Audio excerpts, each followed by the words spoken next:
A'udzubillahiminasyaitonirrajim. Bismillahirrahmanirrahim. Assalamualaikum warahmatullahi wabarakatuh. Bismillah, walhamdulillah, wassalatu wassalamu ala khairi khalqillah, Nabiyyina Muhammadin ibni Abdullah, wa ala alihi wa sahbihi wa man tabi'ahu hudah ila yaumil qiyamah.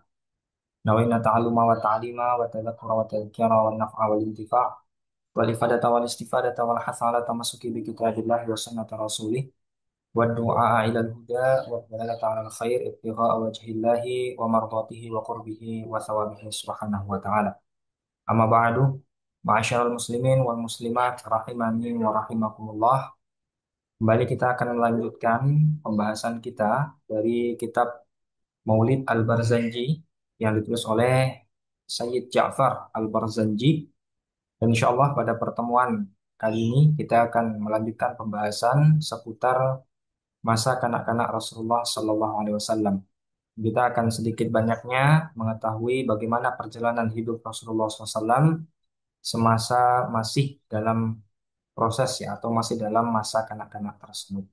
Baik, kita langsung masuk kepada apa yang disampaikan oleh Sayyid Ja'far Al-Barzanji.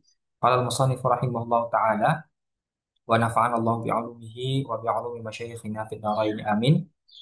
Wa arda'athu ummuhu ayyaman thumma arda'athu Suwaibatul Aslamiyah allati a'taqaha Abu Lahabin hina wafathu inda miladihi alaihi salatu wassalamu bi busyrah.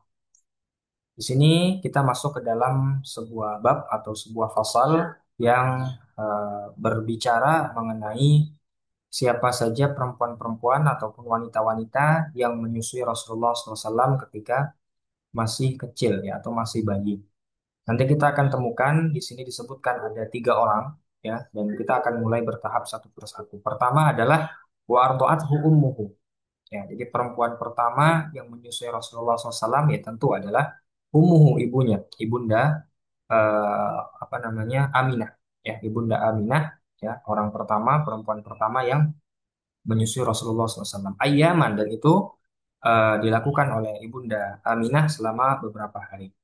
Summa arda'athu, kemudian ya perempuan kedua yang menyusui Rasulullah SAW, Suwaibatul Aslamiyah, namanya adalah Suwaibah, ya namanya adalah Suwaibah. Al Aslamiyah adalah nisbah kepada Suwaibah karena beliau berasal dari Bani Aslam, gitu ya. Jadi Suwaibah dari Bani Bani Aslam.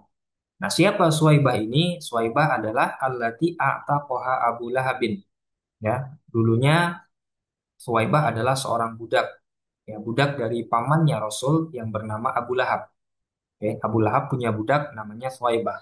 Nah, dalam riwayat, Suwaibah ini membantu proses persalinan Ibunda Aminah, ya, membantu proses persalinan kelahiran Rasulullah SAW. Nah, kemudian setelah lahirnya Rasulullah, ya, Suwaibah memberi kabar kepada tuannya, yang mana di sini adalah berarti omnya, ya, om daripada Rasulullah SAW, yaitu Abu Lahab. Nah, sebagaimana umumnya, ya, namanya keponakan baru lahir ya, atau istilahnya ya keluarga baru, apalagi ini keponakannya. Nah, tentu Abu Lahab ini merasakan kesenangan, ya, merasakan kebahagiaan. Alhamdulillah, ponakan saya sudah lahir. Dan saking senangnya Abu Lahab saat itu, ya, sebagai bentuk rasa syukurnya, rasa senangnya, rasa bahagianya atas kelahiran keponakannya, maka saat itu Suwaibah al-Aslamiyah itu dimerdekakan langsung oleh Abu Lahab. Ya, jadi Abu Lahab memerdekakan Suwaibah al-Aslamiyah karena sebab kegembiraannya, kebahagiaannya atas kelahiran Rasulullah Shallallahu Alaihi Wasallam. Yang ini kemudian dinukil oleh para ulama.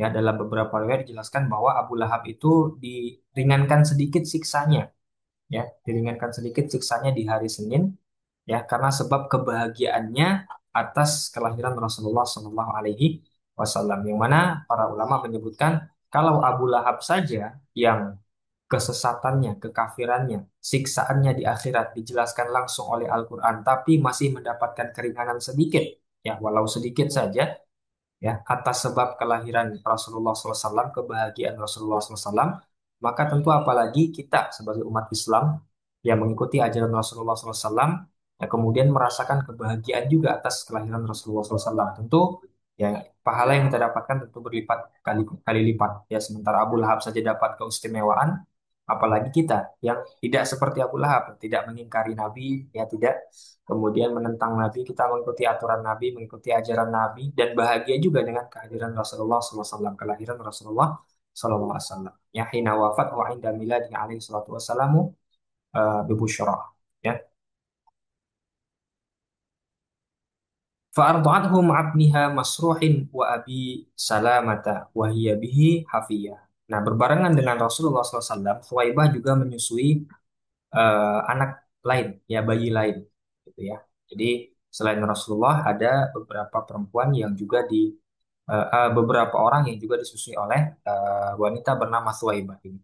Di antaranya adalah Masruh, ya Masruh satu. Ini adalah anak beliau, ya. Jadi Masruh ini adalah anak daripada Thuwaibah. Tentu logikanya adalah kalau perempuan itu bisa menyusui seorang bayi, berarti kan dia ya melahirkan. Ya, artinya secara tidak langsung ya bersamaan dengan Rasulullah itu pasti ada saudara sepersusuan yang merupakan anak kandung dari ibu susunya tersebut, yang dalam hal ini adalah Masruh. Ya, selain Rasulullah dan Masruh, ya orang kedua atau selain Rasul yang disusui oleh Suwaibah di saat yang bersamaan adalah Abu Salamah. Ya, Abu Salamah. Dalam riwayat para ulama menyebutkan, ya, jadi apa namanya, Abu Salamah ini, ya, atau siapa namanya, orang kedua yang disusui oleh Suwaibah ini, ya, nama aslinya bukan Abu Salamah, ya, melainkan ini hanya apa namanya, kunyah, gelar yang diberikan kepadanya, ya. Dalam riwayat nama aslinya adalah Abdullah bin Abdul Asad, ya, nama aslinya Abdullah bin Abdul Asad. Lalu kemudian nanti Abdullah bin Abdul Asad ini menikahi seorang perempuan yang nantinya punya anak namanya Salamah. Nah, sehingga Abdullah bin Abdul Asad itu diberi kunyah, ya, atau memberi nama kunyah, diberikan nama kunyah, yaitu Abu Salamah, dan istrinya nantinya adalah Ummu Salamah. Dan Ummu Salamah ini nanti akan menjadi istri Rasulullah SAW. Dan nanti ketika Abu Salamah wafat, Rasulullah nanti menikahi Ummu Salamah, dan dalam riwayat ini adalah Ummul Mukminin terakhir, ya, dan wafat nanti pada masa kekuasaan Khalifah Yazid bin Muawiyah dalam riwayat. Oke. Wa arba'athu qablahu Hamzata alladhi humida fi nusrati dini surah. Nah, sebelumnya Suwaibah ini juga punya track record, ya, menyusui orang lain. Siapa? Yaitu Hamzah. Hamzah paman Rasulullah Sallallahu Alaihi Wasallam yang membela Rasulullah SAW. Yang ketika kematiannya dalam perang Uhud itu melukai Rasulullah dan melukai umat Islam. Ya, karena itu Hamzah ini, ya, humida fi nusratiddin surah, ya, dibanggakan, dipuji-puji karena ya perannya dalam menolong agama Allah, ya, karena salah satu panglima perang di zaman Rasulullah SAW, ya, di perang Badar dan juga perang Uhud. Namun sayang di perang Uhud beliau dibidik secara khusus, ditarget secara khusus oleh Hindun, istri dari Abu Sufyan, gitu ya. Lalu kemudian akhirnya dicarilah orang yang bernama Wahsy yang secara khusus bertugas di perang Uhud untuk mencari Hamzah dan membunuh Hamzah. Dan rencana itu terrealisasi hingga akhirnya Hamzah terbunuh di perang Uhud, syahid di perang Uhud, dan kemudian ya saking luar biasanya kebencian Hindun saat itu, ya, sampai kemudian mencabik-cabik, ya, bagian tubuh daripada Hamzah, mengeluarkan hatinya dan memakannya secara mentah-mentah saat itu secara langsung, ya. Ya, ini adalah bentuk nanti peristiwa yang luar biasa yang nanti insya Allah akan kita bahas di pertemuan-pertemuan lain seperti itu. Wa kana sallallahu alaihi wasallam yab'atsu ilaiha minal madinati bisilatin wa kiswatin hiya biha hariyah. Nah, meskipun nanti pada akhirnya ketika Rasulullah SAW sudah tidak lagi menyusu dengan Thwaibah atau sudah dewasa, ya, bahkan sampai ketika beliau sudah hijrah ke Madinah, namun sebagai bentuk rasa syukur dan rasa terima kasih Rasulullah SAW, itu Rasul sering memberikan hadiah, ya, memberikan kado, memberikan oleh-oleh kepada Suwaibah. Ya, bahkan ketika beliau sudah di Madinah, beliau mengutus orang untuk menemui Suwaibah. Tolong temui Suwaibah, kasih pakaian ini, kasih hadiah ini, dan lain sebagainya. Ila an aurada haikal haraidul manunit tarihi wa warah. Sampai kemudian Suwaibah meninggal dunia. Jadi meskipun sudah tidak lagi bersama Suwaibah, tapi rasa terima kasih Rasul membuat Rasul terus memberi hadiah bahkan sampai ketika beliau sudah hijrah ke Madinah. Sampai dengan wafatnya Suwaibah al-Aslamiyah. Qila ala dini qaumihal fi'atil jahiliyah. Dikatakan dalam sebagian riwayat bahwa Suwaibah ini masih dengan agama kaum jahiliyah, artinya tidak masuk Islam dalam salah satu riwayat. Wakila aslamat, tapi dalam riwayat lain dikatakan bahwa beliau sudah masuk Islam. Ya, asbatal khilafa Ibnu Mandah wahaka, dan khilaf ini, perbedaan pendapat ini mengenai apakah Suwaibah itu masuk Islam atau tidak, itu dinukil atau diceritakan oleh Ibnu Mandah dalam kitabnya. Ya, ini adalah perempuan kedua, wanita kedua yang menyusui Rasul, yaitu Suwaibah al-Aslami. Summa arda'athul fatatu. Lalu kemudian yang ketiga, Rasulullah disusui oleh al-fata, ya seorang perempuan. Fatah ini kan eh, remaja gitu ya. Jadi belum terlalu tua ya, tapi dikatakan kecil juga tidak. Jadi usia-usia matang lah seperti ini ya. Halimatus Sa'diyah, namanya Halimah As-Sa'diyah. Nama aslinya Halimah saja karena dia dari Bani Sa'ad kemudian disebahkan kepada As-Sa'd. Jadi Halimah dari Bani Sa'ad. Jadi Suwaibah al-Aslamiyah, Suwaibah dari Bani Aslam, Halimatus Sa'diyah, Halimah dari Bani Bani As'ad atau Bani Sa'ad. Wa kana qad radda kullul qaumi fatyaha li faqriha wa abah. Nah, diriwayatkan ya, bahwa ini terlepas dari apakah memang nyatanya faktanya seperti itu atau tidak, tapi kalau kita membaca kitab-kitab sirah, ya seperti seolah-olah Rasulullah dan Halimah itu ditakdirkan untuk menjadi ibu dan anak dalam hal persusuan. Kenapa demikian? Kalau di sini dijelaskan oleh apa namanya Sayyid Ja'far al-Barzanji, tidak ada seorang pun yang mau menyerahkan anaknya untuk disusui oleh Halimah. Oke, baik, kita runut dulu. Jadi salah satu kebiasaan, salah satu budaya yang ada di Mekah saat itu adalah adanya profesi menyusui anak orang lain.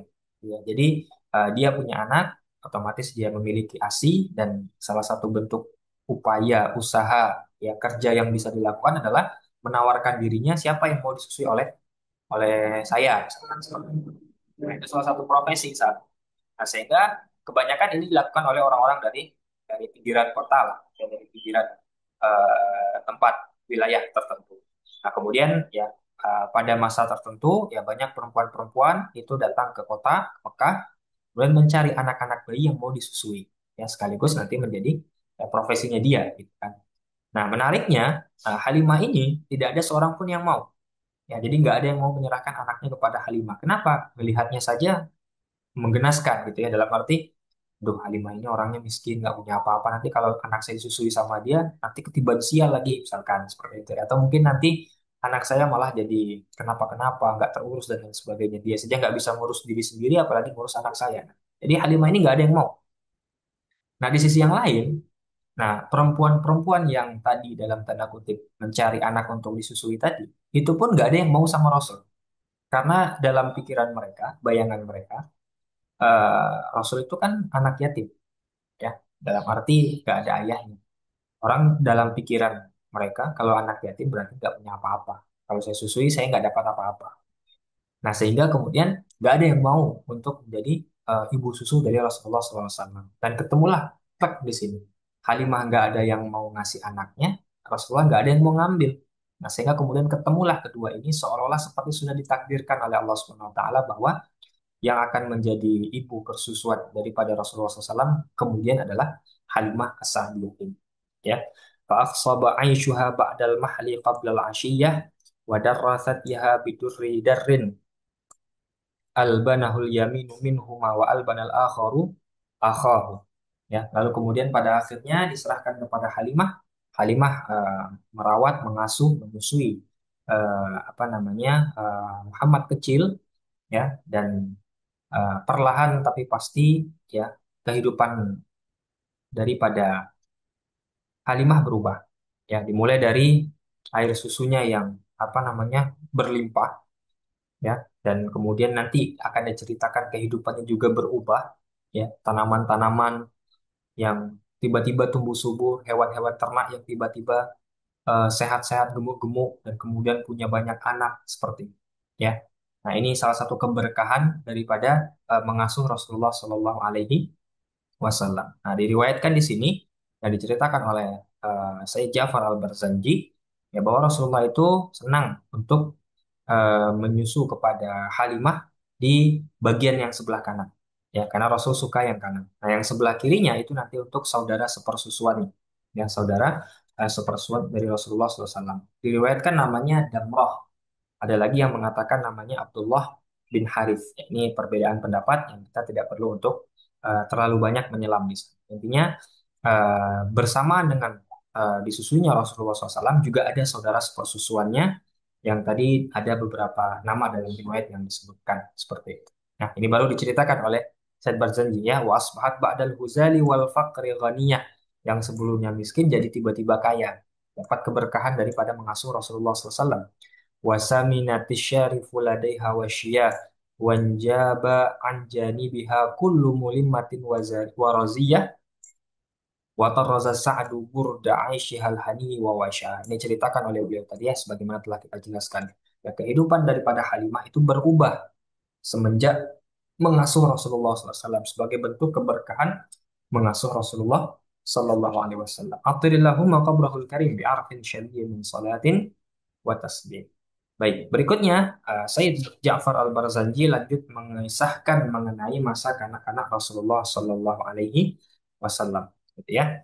Nah, dalam riwayatnya disebutkan kalau kita baca dalam beberapa kitab-kitab sirah, ya setelah Rasulullah SAW itu selesai ya disusui oleh apa namanya Halimah, setelah 2 tahun menyusu. Nah itu kemudian Halimah mengembalikan kepada ibunya ya, tapi dalam hatinya tidak mau, enggan ya, enggan apa namanya mengembalikan karena merasa sudah saking sayangnya, sudah saking senangnya hidup bersama Rasulullah SAW. Nah, dalam riwayat dijelaskan pada akhirnya nanti ya ibunya menawarkan mau nggak untuk mengasuh Muhammad kecil ya. Muhammad sudah usia tidak lagi menyusui ya, balita mungkin ya, masa bayi-bayi setahun 2 tahun seperti itu. Akhirnya Halimah pun senang karena apa yang diinginkan dalam hatinya itu akhirnya terwujud seperti itu. Jadi ada fase di mana dikembalikan dulu lalu kemudian nanti diasuh lagi oleh Halimah seperti itu. Nah, ini wallahu alam ya, tidak dijelaskan oleh Said Barzanji di sini ya. Beliau tidak menceritakan secara spesifik mengenai nanti kita kisah yang akan beliau sebutkan ya, khususnya nanti mengenai pembelahan malaikat gitu ya. Tapi kalau dalam riwayat yang kita dapatkan itu nanti setelah diasuh yang kedua kalinya oleh Halimah. Tapi nanti ada juga beberapa perbedaan pendapat karena ini adalah masalah riwayat yang kalau kita berbicara riwayat itu banyak sekali dan banyak versinya. Tapi kita ambil ibrah saja di balik riwayat-riwayat ya. Baik, kita masuk ke dalam masa kanak-kanak Rasulullah SAW. Wa kana sallallahu alaihi wasallam yashibbu fil yaumi syabab as-sabiyyi fi syahri bi'inayatin rabbaniyah. Salah satu keistimewaan daripada Rasulullah Sallallahu Alaihi Wasallam itu perkembangan Rasulullah 1 hari itu setara dengan perkembangan bayi lain 1 bulan. Ya, jadi 1 bulannya bayi lain itu 1 harinya Rasulullah SAW. Tentu ini adalah inayah Rabbaniyah, yang keistimewaan yang Allah berikan kepada Rasulullah SAW. Nah, sehingga faqama ala qadamaihi fi thalathin wa masya fi khamsin wa qawiyat fi tis'in minasyuhuri bi fasihin nutqi wa quwwah. Sehingga di usia 3 hari Rasul itu sudah bisa berjalan. Ya, di usia 3 hari Rasul sudah bisa berjalan. Afwan, 3 bulan. Ya, afwan, 3 bulan. Jadi kalau 3 bulan itu kan lebih kurang sekitar 90 hari berarti ya. 3 bulan 90 hari. Berarti kalau 90 hari ya lebih kurang sekitar usia ya 9 bulanan lah. Lebih kurang seperti itu. Artinya di sini pertumbuhan Rasulullah itu lebih cepat ya ketimbang bayi pada umumnya. Wa masya fi khamsin. Rasul sudah bisa berjalan di usia 5 bulan. Ya, waqiyat pipis in yashkuri bi fasli nutqi quwwah. Di usia 9 bulan itu sudah fasih dalam berbicara, sudah sempurna fisiknya, sudah fasih dalam berbicara. Nah, barulah di sini kemudian tadi kita sebutkan ya kisah mengenai apa namanya pembelahan dada Rasulullah SAW. Ini salah satu kisah yang masyhur yang kita sudah banyak dengar dan tadi kita sebutkan ya bahwa Said Barzani sini tidak membedakan, tidak menjelaskan ya apakah ini pada proses persusuan masih disusui atau dalam hal ini sudah ketika dikembalikan lalu diambil lagi diasuh lagi oleh Halimah sebagaimana riwayat dalam beberapa kitab sirah yang kita dapatkan gitu ya. Nah, tapi di sini intinya adalah terjadi proses atau kejadian ini saat itu ya. wa syaqqal malakani sadrahu syarifa ladaiha. Ya. Nah, jadi dikisahkan itu suatu ketika Rasulullah sedang bermain, gitu ya. Nah, datanglah dua sesosok malaikat untuk manusia atau wallahu a'lam itu mengambil Nabi dalam tanda kutip seperti menculik Nabi lah, ya. Karena kan Nabi sedang main tiba-tiba ada dua laki-laki datang yang membawa Nabi ke tempat tertentu, ya. Nah, apa yang dilakukan oleh dua orang tadi, dua malaikat tadi, ya, wa syaqqal malakani sadrahu syarifa ladaiha wa akhraja minhu 'alaqatan damawiyah, ya. Dada Rasulullah itu dibelah, ya, kemudian dikeluarkan segumpal darah, suatu bagian dari dalam tubuh Rasulullah SAW. Wa azala minhu hadza syaitani wa bitsalji ghasalah. Kemudian bagian itu dihilangkan darinya bagian-bagian syaitan. Jadi isi-isi kotoran-kotoran yang hitam-hitam. Nah, istilahnya seperti itu yang ada bagian setan dalam bagian yang diambil dari dalam tubuh Rasulullah tadi itu dihilangkan. Kemudian dicuci dengan air salju, ya, air yang sejuk. Wa mala'uhu hikmatan wa ma'aniya imaniyah. Lalu kemudian diisilah dengan hikmah, diisilah dengan keimanan-keimanan bagian tadi.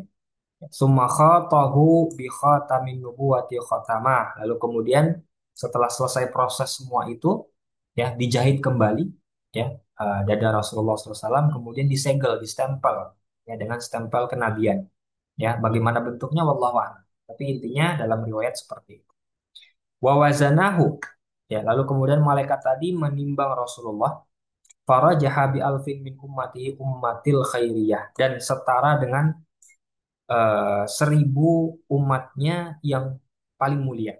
Jadi seorang nabi Rasulullah itu setara bahkan lebih daripada 1.000 orang umatnya. Kemuliaannya Rasul dibandingkan dengan umat-umatnya.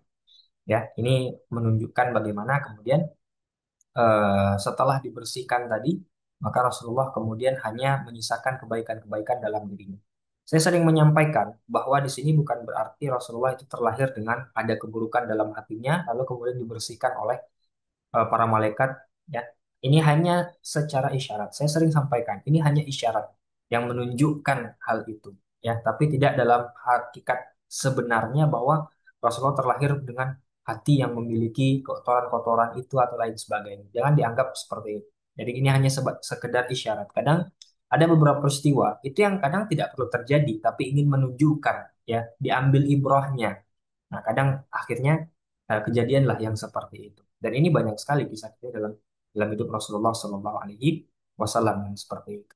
Nah, sehingga dengan keadaan sudah bersih tadi kita anggap seperti itu. Wa nasya'a sallallahu alaihi wasallam ala akmalil awsafi min hali sibah. Sejak kesini Rasulullah itu memiliki sifat yang mulia, sifat yang baik. Ya, jadi kebaikan Rasulullah, kemuliaan Rasulullah, ya, sifat-sifat baik, akhlak-akhlak mulia itu sudah ada semenjak Rasulullah kecil. Ya, sejak dari kecil itu sudah ada seperti itu. Ya. Baik, lanjut kisah berikutnya. Nah, di sini barulah kemudian sampai berita itu kepada apa namanya? Kepada Suwaibah, afwan, kepada Halimah, ya.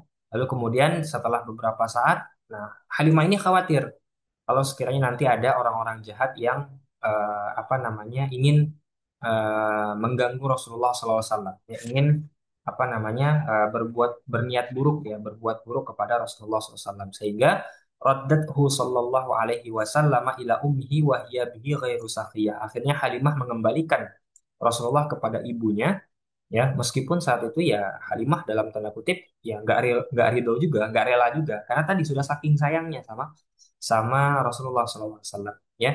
Tapi karena hadaran min ayyusaba bi musibi haditsin takhsya, dia khawatir nanti ada orang-orang jahat yang berniat buruk kepada Rasulullah Shallallahu Alaihi Wasallam, ya. Wa wafadat alaihi Halimatu fi ayyami Khadijah sayyidatil wadiyah. Nantinya Rasulullah SAW itu akan bertemu lagi dengan Halimah saat pernikahannya, ya, dengan Khadijah, ya. Fahabaha min hibaihil wafiri bihaya. Dan sebagaimana Suwaibah tadi, ya, kepada Halimah pun Rasulullah itu nantinya setelah dewasa itu sering memberikan hadiah, memberikan kado, ya, sebagai rasa terima kasih daripada Rasulullah kepada Halimah, ya. Selain daripada pertemuan dengan Halimah saat pernikahan dengan Khadijah, diriwayatkan juga di sini disampaikan oleh Said Barzanji nanti akan bertemu juga, ya, setelah perang Hunain. Jadi setelah perang Hunain nanti ada pertemuan lagi dengan Halimatus Sa'diyah seperti itu. Faqama ilaiha wa akhadhatul arihiyah ya wa basatalaha min ridaihi syarifi bisata birrihi wa nada. Ya, jadi intinya sama, intinya adalah bahwa Rasulullah tetap memberikan penghormatan, kemuliaan, rasa terima kasih tunjukkan dengan memberikan hadiah, memberikan pakaian, kado dan lain sebagainya kepada Halimah sebagaimana yang dilakukan kepada Suhaibah. Wasahihu annaha aslamat ma'a zawjiha wal banina wal dzurriyyah. Menurut pendapat yang sahih ya bahwa Halimah termasuk juga anak-anaknya dan keluarganya semuanya telah masuk Islam.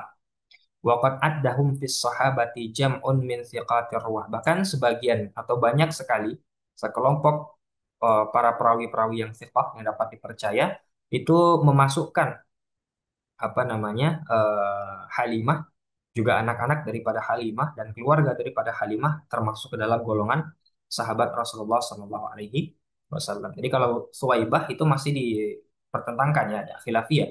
Ada yang mengatakan Suwaibah masuk Islam, ada yang mengatakan tidak masuk Islam.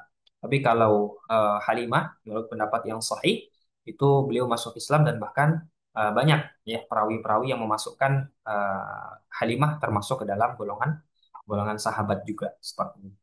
Atirillahu maqabrahul karim bi'arfin syadiyin min salatin wa taslim. Baik, berikutnya kita akan masuk ke dalam eh, perjalanan hidup berikutnya daripada Rasulullah SAW masih di masa kanak-kanaknya sebagai tema besar kita di pertemuan kali ini. Dan selanjutnya saya Ja'far Barzanji bercerita mengenai apa namanya orang-orang yang mengasuh Rasulullah SAW, dimulai daripada ibunya yang nanti wafat, lalu kemudian nanti diasuh oleh kakeknya dan selanjutnya oleh paman seperti ini. Walamma balagha alaihi salatu wassalamu arba'a sinina kharajat bihi ummuhu ilal madinati an-nabawiyah. Saat Rasulullah SAW berusia 4 tahun, ibunya, ya ibunda Aminah, itu membawa Rasulullah SAW menuju ke Madinah. Ya, ngapain ke Madinah? Ya, bertemu dengan keluarganya. Dan ingat ya, ketika wafatnya sang ayah ya ayahanda Abdullah itu saat itu juga mengabari keluarga ya saat itu menurut versinya Said Ja'far Barzanji itu di usia 2 bulan ya 2 bulan kandungan kemudian ayahnya pergi ke Madinah untuk mengabari keluarga yang ada di sana tapi tidak sempat pulang ya beliau wafat di Madinah. Nah di sini ah, versinya beliau 2 bulan. Sementara kalau kita kebanyakan mengetahui saat beliau berusia 6 bulan dalam kandungan. Nah, di sini berikutnya ceritanya adalah mengenai eh, Muhammad kecil dan ibunya, Ibunda Aminah, itu mengunjungi Madinah, yang nanti di sini adalah proses nanti wafatnya ibundanya. Nah, menurut versinya Syekh Ja'far Barzanji, itu di usia 4 tahun. Nah, kembali lagi, kalau kita kebanyakan mengetahui di usia 6 tahun. Jadi ini hanya banyak riwayat, kalau kita berbicara riwayat tadi ya, itu banyak sekali dan banyak versinya ya tapi kita nggak sibuk dengan perbedaan itu kita ambil ibrohnya saja seperti itu. Oke, jadi tujuannya ke Madinah selain berkunjung kepada keluarga juga tentu berziarah kepada makam ayahnya seperti itu, ya. Nah summa adat lalu kemudian ke sekembalinya ya rombongan Nabi, rombongan Muhammad kecil ini dan ibunya dan juga pembantunya yang bernama Ummu Aiman nanti.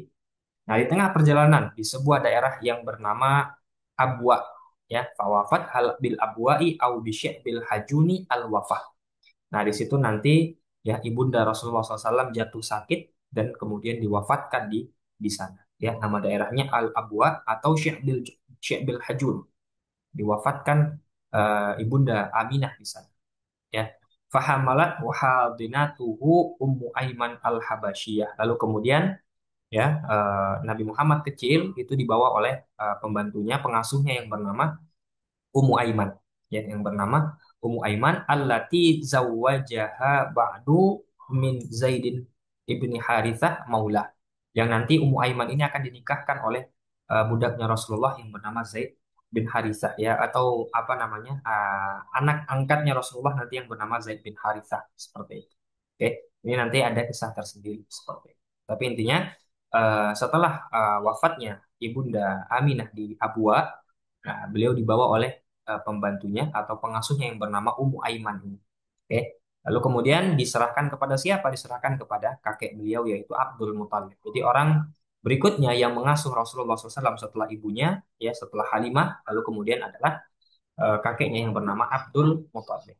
ya wa adkhalathu ala jaddihi Abdul Muthalib fadammahu ilaihi wa raqqalahu wa ahla ruqiyah. Lalu kemudian Rasulullah diasuh oleh Abdul Muthalib ya dengan pengasuhan yang sangat baik, ya sangat menyayangi Rasulullah, ya jadi Muhammad itu sangat disayang oleh kakeknya, ya bayangkan saja ya cucu dengan anaknya sendiri, cucu dengan dengan apa, bukan kakek dengan cucunya sendiri, ya kakek dengan cucunya sendiri itu betapa sayangnya. Begitupun ya Abdul Muthalib dengan cucu kesayangannya yaitu Muhammad ya waqala inna waqala inna libni hadza la sya'nan 'aziman fa bakhin liman waqarahu wa walah, ya.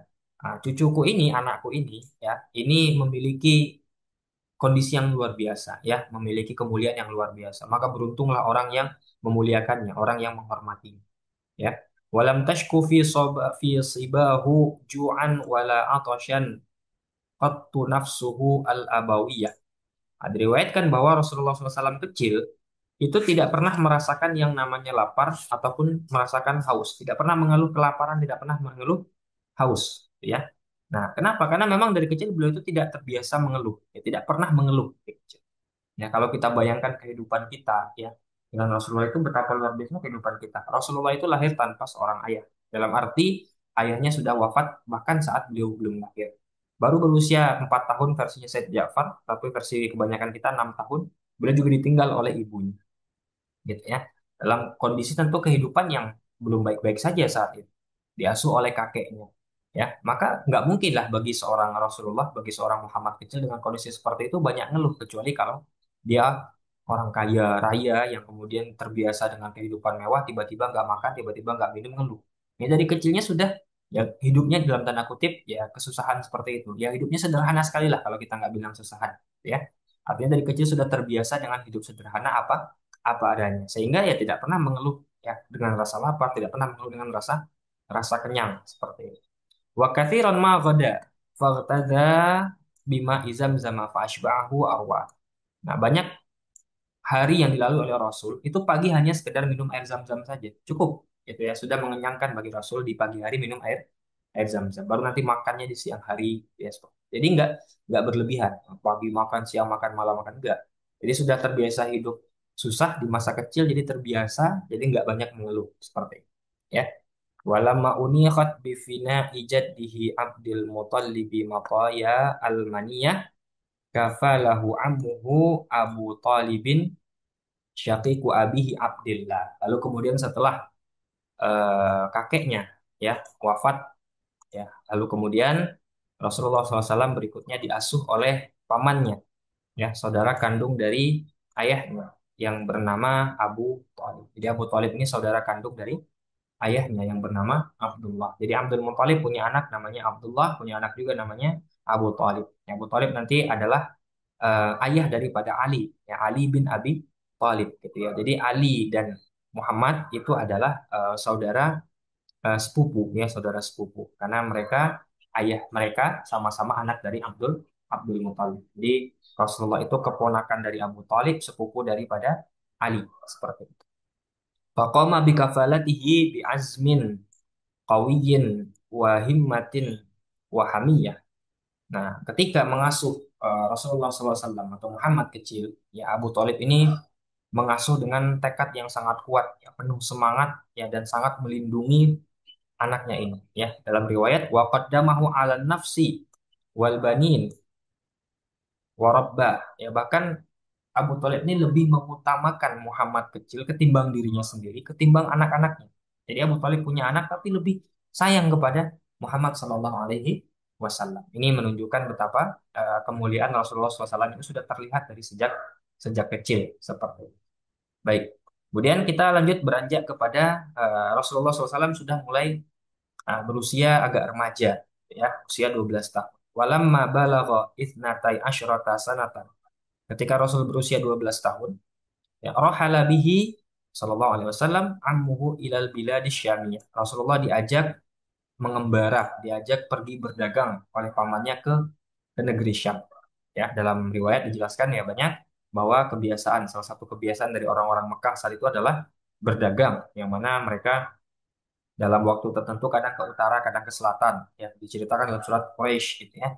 Nah, fisyita iwasai, musim dingin kemana, musim panas kemana. Ya, ada tempat-tempat yang menjadi destinasi perjalanan bisnis mereka seperti itu. Nah, diriwayatkan pada usia 12 tahun, Rasul itu diajak oleh pamannya untuk berdagang. Ya, sudah mulai diajari berdagang dan diajak berdagang ke Syam seperti itu. Nah, dalam perjalanan itu, menempuh perjalanan menuju ke apa namanya ke Syam itu, arafahu ar-rahibu bahira bima hazahu min wasfi nubuwati wa hawa. Nah, Rasul dan pamannya, rombongan kafilah. Bukan mereka berdua saja ya, tapi ada sekelompok rombongan kafilah. Nah, mereka dalam riwayat dijelaskan sedang beristirahat di suatu tempat, lalu kemudian tiba-tiba ada seorang pendeta yang melihat sosok laki-laki yang berbeda daripada kebanyakan manusia seperti itu. Ya, jadi Bahira ini adalah salah seorang pendeta yang dia masih berpegang kepada ajaran yang benar daripada apa namanya ajaran yang sebelumnya, dan membaca kitab Taurat maupun Injil dan mendapati ciri-ciri ataupun tanda-tanda kenabian daripada Nabi Muhammad. Ada ciri-ciri tanda Nabi terakhir. Jadi di Taurat maupun di Injil itu sudah dijelaskan ya bahwa Nabi terakhir itu ciri-cirinya seperti ini, dan beliau temukan dalam diri Nabi Muhammad SAW yang saat itu sedang mengembara bersama pamannya ya. Jadi dia lihat tanda-tanda itu. Oh, ini kok tanda-tandanya mirip seperti apa yang saya baca, seperti apa yang saya pahami, seperti itu. Wa dan berkatalah Rahib Bahira ini, inni arahu sayyidal alamina wa rasulullah wa nabiy. Akhirnya aku melihat bahwa ini adalah sayyidul alamin, Rasulullah wa nabiy. Inilah nabi terakhir yang diceritakan dalam kitab Taurat dan kitab Injil.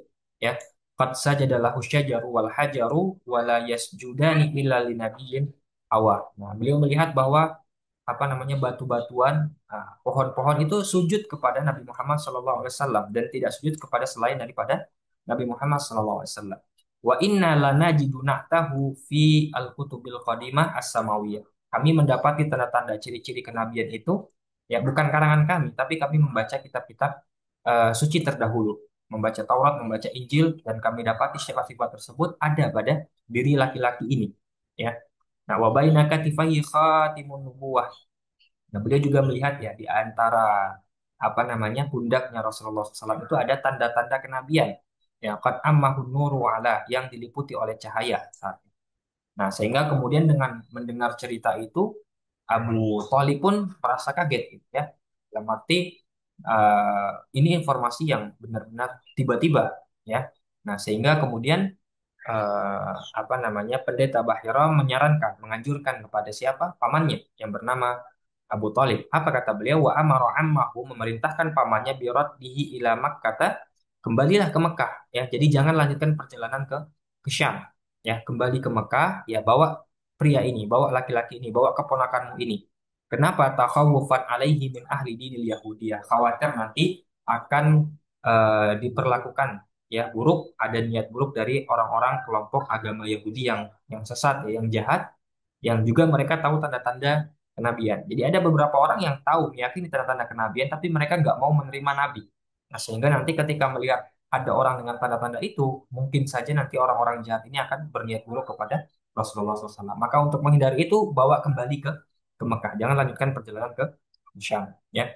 Faraja'a bihi walam yujawiz minasyamil muqaddasi busra. Dan akhirnya Abu Talib mengikuti saran itu dan kembali kepada dengan Rasulullah SAW ya, dengan Muhammad kecil, Muhammad remaja kembali ke Mekah, dan bahkan perjalanan itu belum sampai ke Syam, belum sampai ke daerah Busra, Syam yang merupakan destinasi tujuan mereka apa namanya untuk berdagang saat itu, karena khawatir tadi kekhawatiran bahwa akan ada orang-orang yang berniat buruk kepada Rasulullah Shallallahu Alaihi Wasallam dalam perjalanan tersebut seperti itu.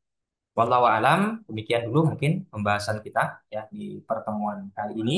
Insya Allah kita akan lanjutkan lagi pembahasan kitab Maulid Barzanji di pertemuan berikutnya, yang mana kita akan membahas mengenai lanjutan ya masa remaja Rasulullah SAW ya, di mana nanti akan diceritakan setidaknya dua hal oleh Syekh Ja'far Al-Barzanji ya. Yang pertama adalah mengenai eh, bagaimana proses ya nanti Rasulullah menikahi Khadijah, diawali dengan menjadi pedagangnya ya, pedagangnya Khadijah Ya, orang yang mau menjualkan dagangannya Khadijah, lalu kemudian timbul ketertarikan, sehingga kemudian menikah dengan Rasulullah SAW, Khadijah ini.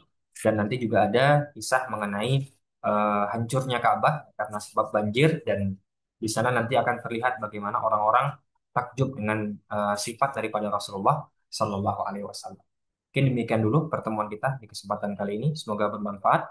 Naktafi bihadzal qadar. Wassallallahu ala sayyidina Muhammadin wa ala alihi wasahbihi wasallam walhamdulillahi rabbil alamin. Akhirul kalam wabillahi taufiq wal hidayah. Assalamualaikum warahmatullahi wabarakatuh.